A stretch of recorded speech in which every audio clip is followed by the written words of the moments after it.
ఈరోజు దేవుని వాక్యము 1 యోహాను 1:6 చూసుకుందాం. ఆయనతో కూడా సహవాసము గలవారమని చెప్పుకొని చీకటిలో నడిచిన ఎడల మనం అబద్ధమాడుచు సత్యమును జరిగింపకుందుము అని దేవుని వాక్యం సెలవిస్తుంది. ఆయనతో కూడా అంటే మనము యేసయ్యతోనే సహవాసము చేస్తున్నామని అందరి నటించుకుంటూ చీకటిలోనే మనము నడిచిన ఎడల అంటే చీకటిలో నడుస్తున్నప్పుడు మనం అబద్ధమాడుకుంటూ సత్యాన్ని జరిగిస్తలేము మన జీవితంలో అని దేవుని వాక్యం చెప్తుంది.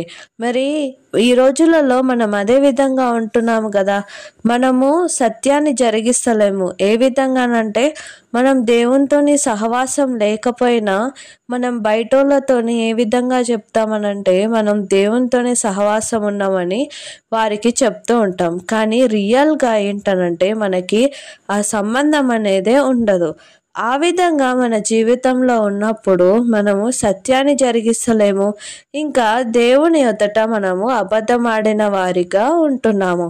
మరి ఈ రోజున మనం ఆ విధంగా ఉండొద్దనంటే మనము దేవునితో సంబంధం కలిగి ఉండాలి. దేవునితో మనం ఎప్పుడైతే సంబంధం కలిగి ఉంటామో మన జీవితంలో మనము సత్యాన్ని జరిగిస్తాము.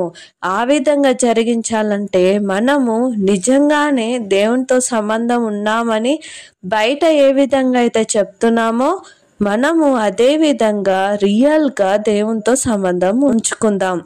దేవుడి చక్కటి వాక్యాన్ని దీవించును గాక. ఆమేన్.